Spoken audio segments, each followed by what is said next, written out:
in this video we are going to discuss about font families, style, size, weight, shorthand, Google fonts, and variant. The reason being, in all the previous videos about CSS we have been discussing about variants, or sorry, we have been discussing about how to declare a certain style, how to declare a certain syntax, but now we are getting into the property side of things. So how do you, let's say, change the color or a font or a style or a size of things? How do I decide whether we should put in background color or a color or like size of things, right? Those are the things that we'll be discussing here, right? So let's say we put in a div here, right? And we are going to put in a random p tag, and we are going to give it a class of font test, right? Because we are going to discuss about font styles here, right? This is a random paragraph on which we are going to test our font properties, right? I'm going to save this, and if I go to my page, this is what it shows. This is a random paragraph on which we are going to test our font properties, right? And now I will declare it with font test, and I am going to try something. So font family, and as you can see, you can say anything. Let's say Georgia. I want Georgia to be shown here.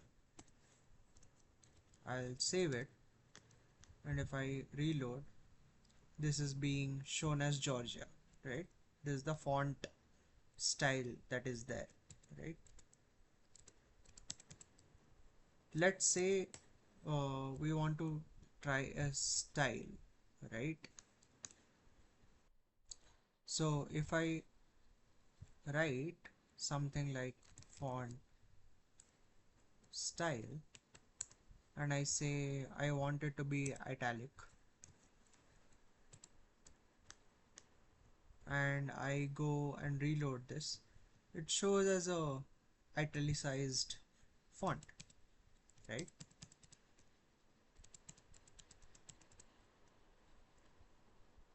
Let's say we want the size to be something else. Let's say font size, we want it to be, let's say, large, and we save it and we reload, so it shows up as large, right?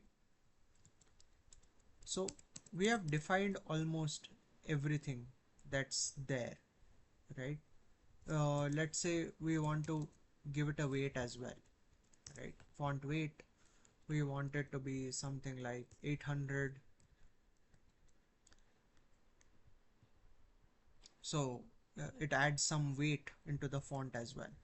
So we are able to give different properties into the font, and we are able to make sure that you can define family, style, size, and weight into the font. For example, I want to give it into one single font. Apparently there is a shorthand as well. So if I just select font and I say I want it to be Verdana, I'll keep it as Verdana. I want it to be italic, and I want it to be size of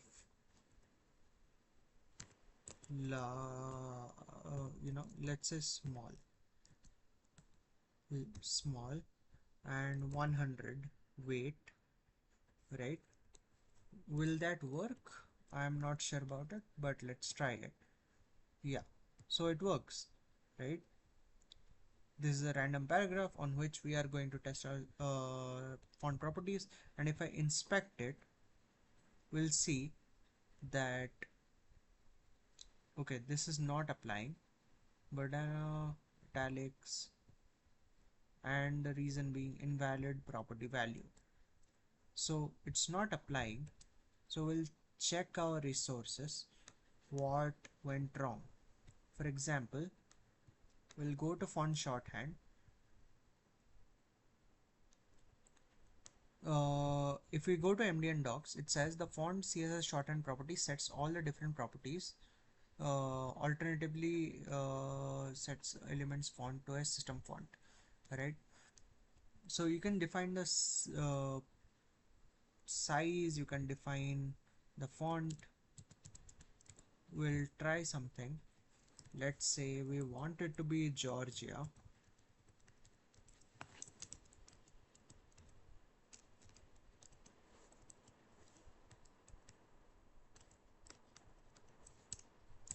We want it to be small and 100, right? If we go to our thing, it doesn't turn it into Georgia.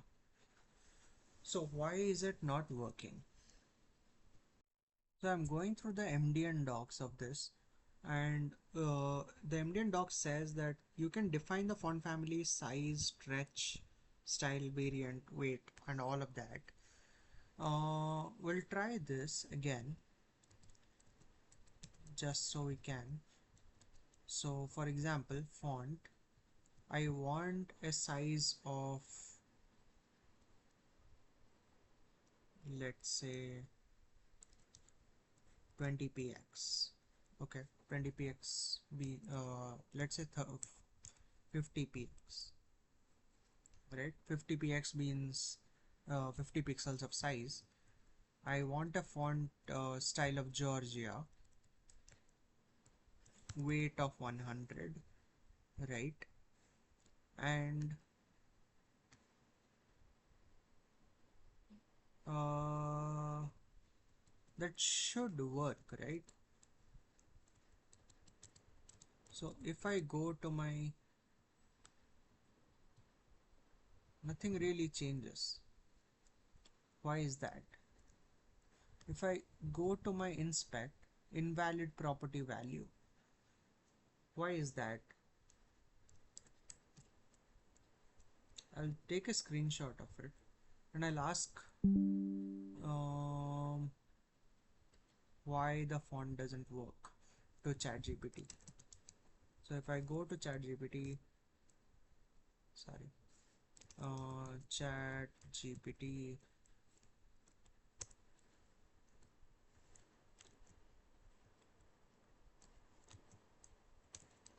why this CSS not work? Oh god, I have to log in. Okay, fine. We'll log in.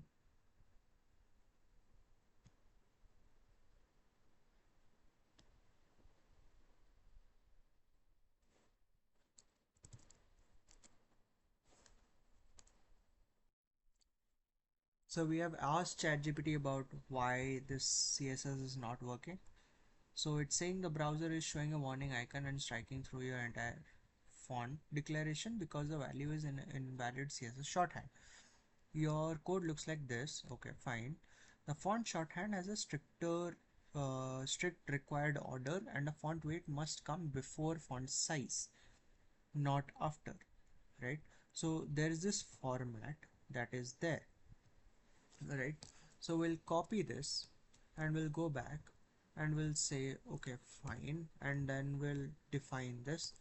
So font style we want as italic, variant as normal, weight as something, say 800, stretch no, we don't want any kind of stretch. We want the font size to be 50px. We don't want a line height, and we want the font family to be, say, Georgia, and I'll save it. And now I'll go back to our thing. So yeah, it works now. It doesn't do a Verdana, and the Verdana is because the Verdana was given in our universal selector, but in our regular one we wanted a Georgia, so it does that. So the font one, so the font is basically a shorthand of things, but I still prefer, using multiple properties. I think that's because it, you know takes away the syntax part. It lets me choose whatever I want, uh, as I would like it, right? Let's say now we are going to Google Fonts, for example, right? So if I go to Google Fonts, so fonts, Google, I'll search that, and I go to Google Fonts, right? So let's say I want something more business like. So this is a website where you can look for fonts that you really like, right? So let's say I really like DM serif text. I'll select that. So once I select that, I know that, this is what it looks like. These are the styles that are available. And I click on get font. And I click on get embed code. So now I have kind of, what I need to do to get this font in particular. So what it says is that I have to embed this code in the head of my HTML. So let's say I'll copy this. So if I go to my head and I say, let's say,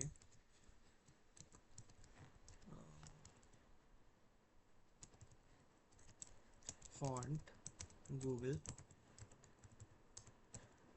and I paste this, right? And then I go back and I say that these are the serif text classes, right? .dm text regular. Okay, I don't have a class like this.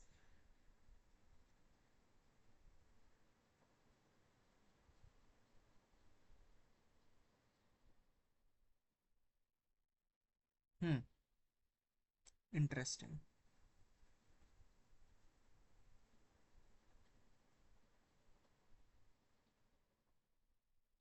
I'm not sure if pasting this will change anything because I'll have to create these classes, right? So let's just try that. Uh, let's say I paste these classes here, and I'll put in uh, Google Fonts, and I'll save it. It says DM serif text regular, right? So let's say I go here and I add a class here. DM, it says serif text regular, and I save it. And now if I go to my page and I reload it, yeah, it works. It works definitely. But does that mean that I have to define a class every time?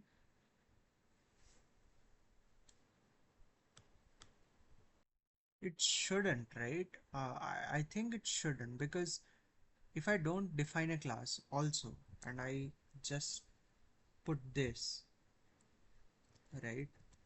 For example, if I take this, sorry, if I take this and I put it here and I remove this,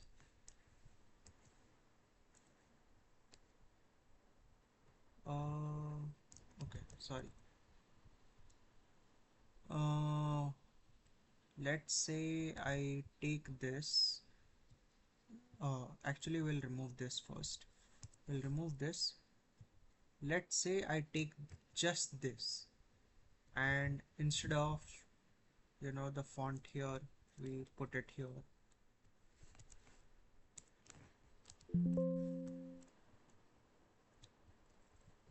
right? We are saying that font test should have this font.